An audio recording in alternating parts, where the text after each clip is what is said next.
Now, technology remains one of man's many inventions regarded as a creature of comfort that has taken over almost every sphere of human life. Now, one of those aspects of human life that technology has taken over is the financial part, where fintech is now seen as a major enabler of easy banking and financial services landscape across the globe. Now, this is said to have an immeasurable opportunities for those who adopt it, especially in growing economies like Nigeria.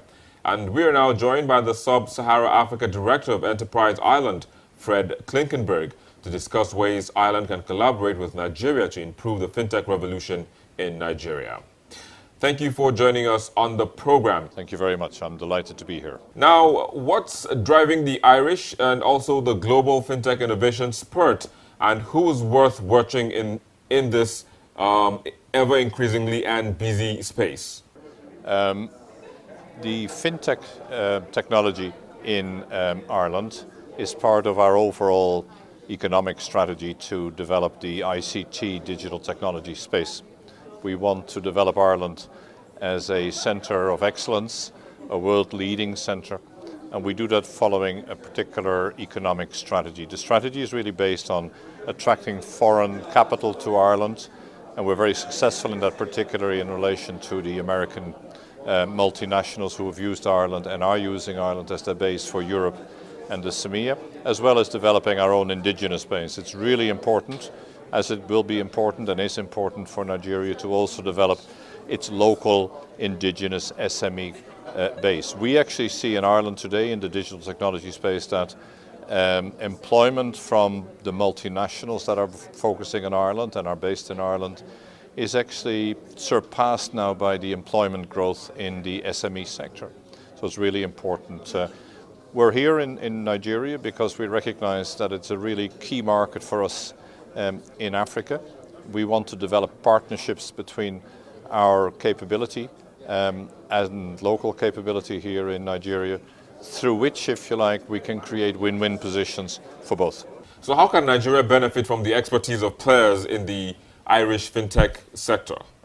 Well, there are two ways I think that can happen. On the fintech side, today's conference mentioned the excellent development and program skills that Nigeria has. It's not well known in Ireland amongst our client base that exists.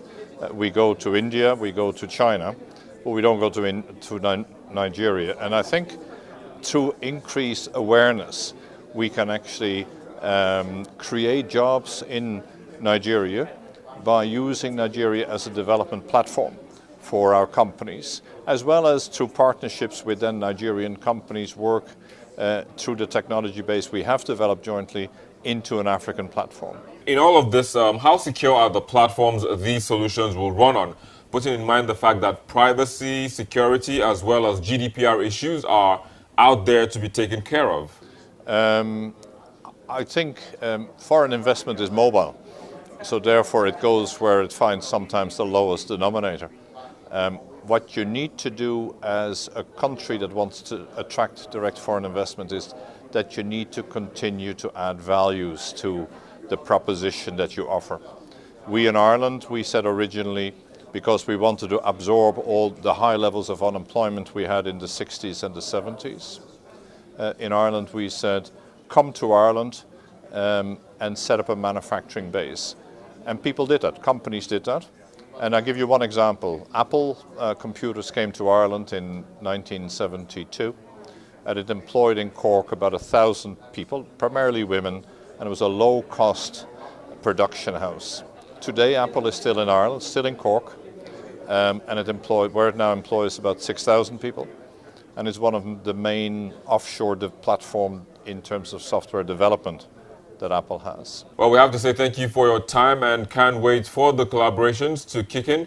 And of course, we just hope to see more of that. But of course, thanks again for joining us on the program. Thank you.